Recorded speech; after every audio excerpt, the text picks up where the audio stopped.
Assalamualaikum warahmatullahi wabarakatuh. Perkenalkan, saya Yosiriska Amalia dengan NPM 24041 010173 dari kelas Teori Administrasi Negara E041. Pada kesempatan kali ini saya akan memenuhi tugas evaluasi akhir semester Teori Administrasi Negara dengan menjawab 3 pertanyaan. Pertanyaan pertama,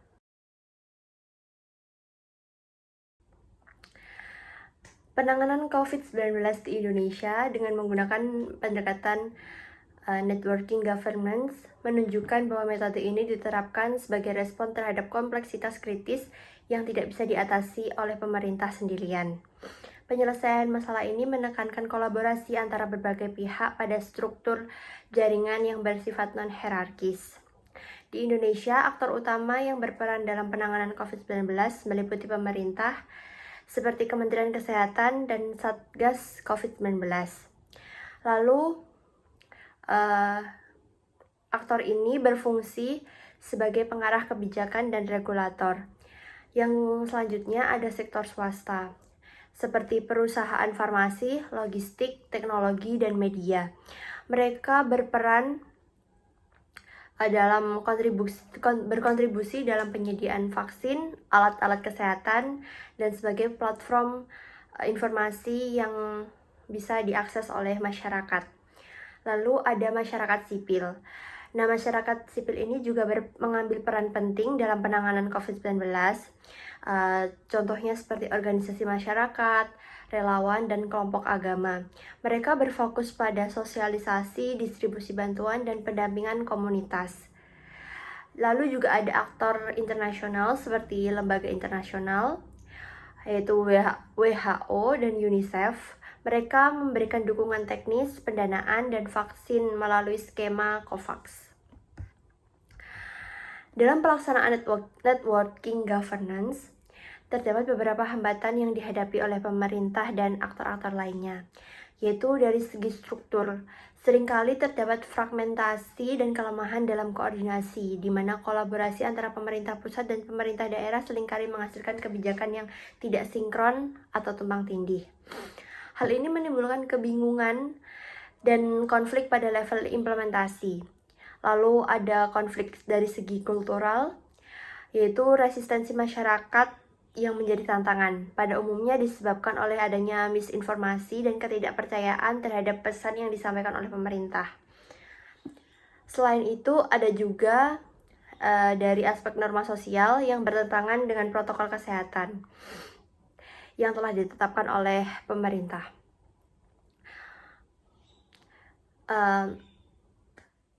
Ketidaksesuaian ini berkontribusi pada perlambatan dalam respon masyarakat terhadap upaya pencegahan COVID-19. Adanya tantangan lebih jauh lagi, yaitu terdapat ketimpangan dalam kapasitas dan sumber daya antara aktor-aktor dalam jaringan governance yang menciptakan ketergantungan yang tidak seimbang. Beberapa pihak mungkin memiliki sumber daya yang lebih banyak, sementara pihak lain tidak sebanyak itu. Hal ini dapat menghambat kerjasama yang diharapkan dapat berjalan efektif. Di samping itu, birokrasi yang lambat dan politisasi isu kesehatan seringkali melemahkan efektivitas kolaborasi antar aktor. Semua faktor ini berkontribusi pada kesulitan dalam mencapai tujuan yang telah ditetapkan dalam penanganan pandemi COVID-19. Model networking governance yang dikembangkan di Indonesia cenderung mengarah pada pendekatan interdependency network, di mana para aktor dalam jaringan saling bergantung untuk mencapai tujuan bersama. Namun, salah satu masalah utama adalah kurangnya koordinasi dari pusat dengan kuat, yang menjadi salah satu syarat untuk memastikan bahwa semua pihak yang bergerak dalam satu arah dan visi yang sama. Dalam praktiknya, muncul pula model lead organization network, di mana pemerintah pusat berfungsi sebagai pengarah. Sayangnya, model ini seringkali tidak disertai dengan kapasitas koordinasi yang memadai, mengakibatkan jaringan yang terbentuk bersifat reaktif dan fragmentasi. Hal ini bertentangan dengan tujuan ideal dari collaborative governance, yang mengharapkan keterpaduan dalam usaha mengatasi masalah. Salah satu kritik utama terdapat pada tata kelola, yaitu bahwa jaringan yang dibangun lebih bersifat simbolis. Ini berarti bahwa meskipun ada struktur yang tampak kompleks,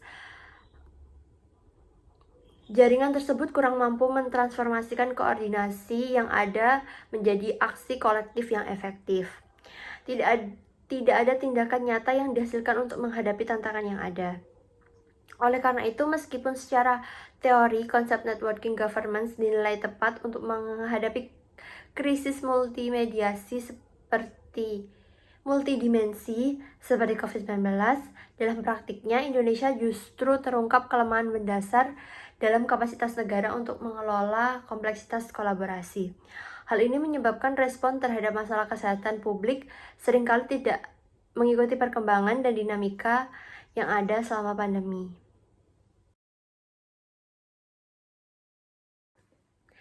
Analisis program kader Surabaya Hebat melalui paradigma New Public Governance menunjukkan bahwa implementasi program ini sejalan dengan prinsip-prinsip inti dari paradigma tersebut.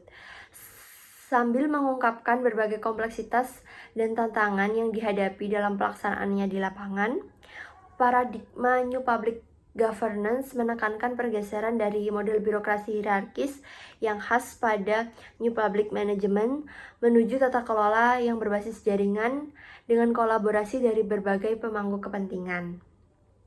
Dalam konteks ini, pemerintah berperan tidak hanya sebagai pelaksana, tetapi juga sebagai fasilitator yang mengkoordinasi sumber daya dalam sektor publik, swasta, masyarakat sipil untuk menciptakan nilai publik yang lebih signifikan. Program Kader Surabaya Hebat secara jelas merefleksikan gagasan ini. Pemerintah Kota Surabaya berfokus pada pembangunan jaringan kolaboratif dengan peran kader sebagai masyarakat sipil terlatih yang berfungsi sebagai ujung tombak, bekerja sama dengan puskesmas, ahli gizi, dan tenaga kesehatan di sektor publik, yang melibatkan sektor swasta dan dunia usaha melalui program Corporate Social Responsibility untuk pendanaan dan inovasi. Selain itu, akademisi juga berikut serta untuk memberikan pendampingan dan melakukan evaluasi yang berbasis bukti.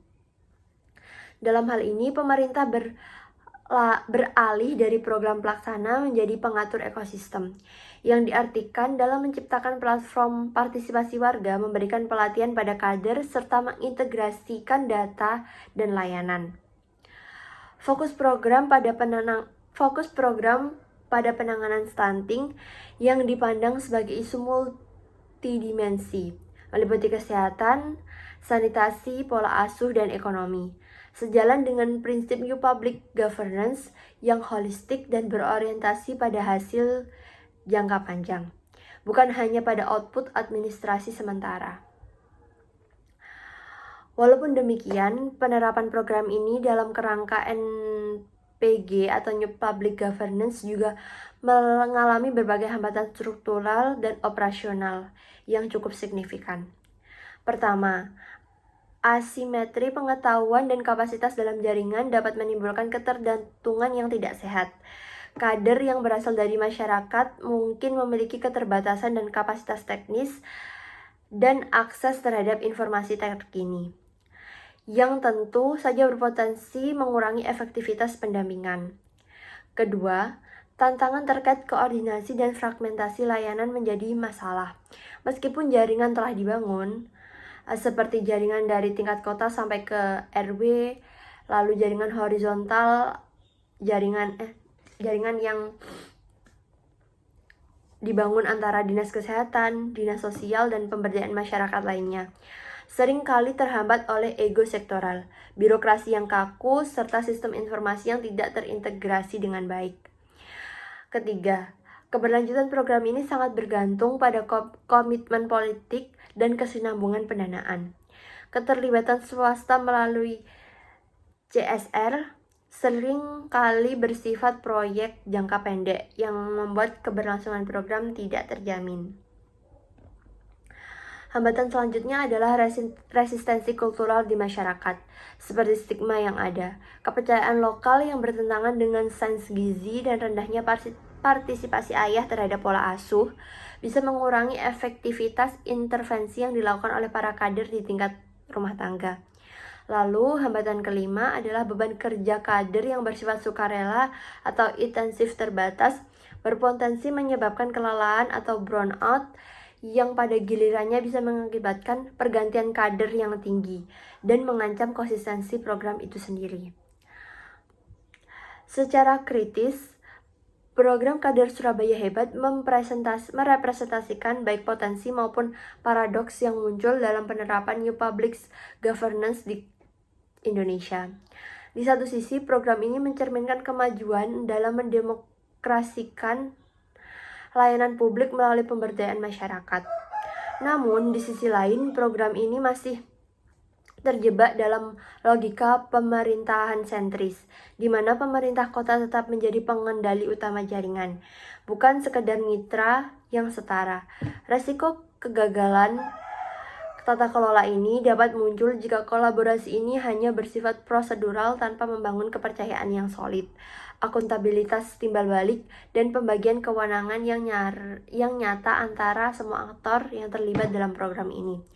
Dengan demikian, kesuksesan jangka panjang dari program ini tidak hanya bergantung pada seberapa baik jaringan dibentuk, tetapi juga kemampuan untuk mentransformasikan hubungan kekuasaan dalam jaringan, menginstitusionalisasi mekanisme pembelajaran kolektif, dan mengatasi hambatan struktural yang ada, seperti ketimpangan sosial ekonomi yang menjadi akar permasalahan stunting itu sendiri.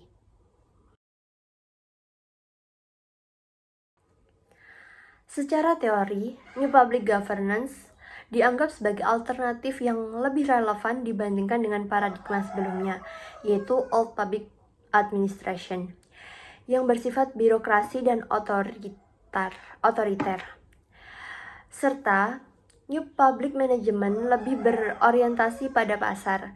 Hal ini dikarenakan New Public Management secara filosofis mengakui adanya kompleksitas masalah publik kontemporer yang tidak dapat diselesaikan hanya dengan pendekatan pemerintah atau mekanisme pasar semata.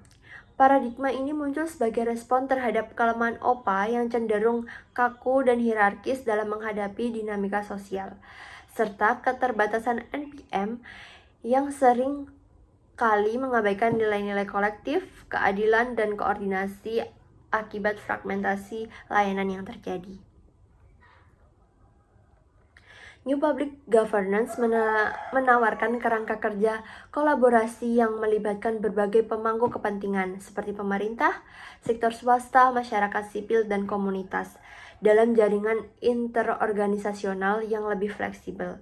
Dalam pendekatan ini, fokus utama adalah menciptakan nilai publik atau public value yang dihasilkan melalui kolaborasi bersama, bukan hanya sekedar efisiensi ekonomi dan kepatuhan terhadap regulasi.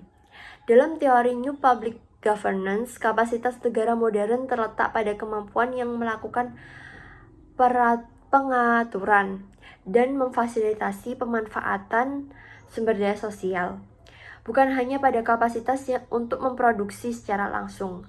Hal ini menjadikan New Public Governance lebih adaptif terhadap permasalahan yang kompleks dan pelik, seperti perubahan iklim, ketimpangan sosial, atau krisis pandemi, yang semuanya membutuhkan inovasi, kepercayaan, dan koordinasi lintas sektor. Secara empiris, keunggulan New Public Governance terlihat jelas dalam konteks di mana pendekatan hierarkis atau berbasis pasar telah terbukti gagal. Misalnya dalam penanganan COVID-19 di Jerman dan Selandia Baru pada awal pandemi. Respon yang efektif tidak hanya tergantung pada pemerintah pusat, melainkan juga pada kolaborasi yang kuat antara pemerintah daerah, asosiasi rumah sakit baik swasta maupun negeri, lembaga penelitian, perusahaan logistik, serta relawan dan komunitas setempat. Kolaborasi ini memungkinkan adanya distribusi sumber daya yang cepat, sistem pelacakan yang terpadu, dan komunikasi publik yang konsisten. Hal-hal ini sulit dicapai apabila hanya mengandalkan birokrasi atau mekanisme tender kompetitif khas New Public Management. Di sisi lain, negara-negara yang mempertahankan pendekatan top-down atau tersegmentasi yang seringkali mengalami keterlambatan dan kurangnya koordinasi dalam respon mereka terhadap pandemi. Contoh lain yang relevan adalah program pengentasan stunting di Kota Surabaya melalui inisiatif Kader Surabaya Hebat. Dalam program ini, pemerintah Kota Surabaya berfungsi sebagai fasilitator yang mengkombinasikan sumber daya dari puskesmas, perusahaan, dan akademisi yang menyediakan pengetahuan. Mereka bersama dengan kader masyarakat berperan dalam pelaksanaan di lapangan. Hasilnya, intervensi ini lebih menjadi kontekstual dan dapat menjangkau hingga ke tingkat rumah tangga. Sesuatu yang sulit dilakukan jika hanya mengandalkan program pemerintah yang bersifat seragam atau skema pasar yang hanya melayani mereka yang mampu bayar. Namun, penerapan New Public Governance juga tidak bebas dari tantangan dan kritik. Secara kritis, New Public Governance bukanlah solusi sempurna. Paradigma ini memerlukan prasyarat atau institusional dan kultural yang cukup tinggi, seperti tingkat kepercayaan masyarakat, akuntabilitas timbal balik, dan kapasitas koordinasi yang seringkali tidak tersedia di negara-negara dengan birokrasi yang masih terfragmentasi dan budaya politik yang patronistik. Di Indonesia, kolaborasi antara berbagai pemangku kepentingan sering terjebak dalam ritualisme proyek yang tidak benar-benar menghasilkan transformasi kekuasaan yang nyata. Akibatnya, pemerintah tetap menjadi aktor yang dominan, yang mengarahkan jaringan dengan tujuan legitimasi, bukan untuk pembagian kewenangan yang substansif dan seimbang. Selain itu, kompleksitas dari kebanyakan aktor yang terlibat dalam New Public Governance beresiko mengaburkan akuntabilitas publik. Jika terjadi kegagalan, akan sulit untuk menentukan siapa yang bertanggung jawab. Dengan demikian, klaim bahwa New Public Governance selalu lebih unggul harus dilihat dalam konteks yang spesifik. Paradigma ini lebih cocok diterapkan pada masalah-masalah yang sangat kompleks dan memerlukan inovasi sosial, tetapi tidak memerlukan penguatan peran negara dalam mengatur dan menjamin keadilan, bukan negara yang mundur. Dengan kata lain, New Public Governance tidak berfungsi untuk menggantikan, tetapi lebih kepada melengkapi kapasitas negara dan pasar dengan pendekatan jaringan kolaboratif, sehingga menciptakan solusi yang baik, yang lebih holistik atau lebih baik untuk tantangan tata kelola pada abad ke-21. Sekian yang dapat saya sampaikan, kurang lebihnya saya mohon maaf. Terima kasih. Wassalamualaikum warahmatullahi wabarakatuh.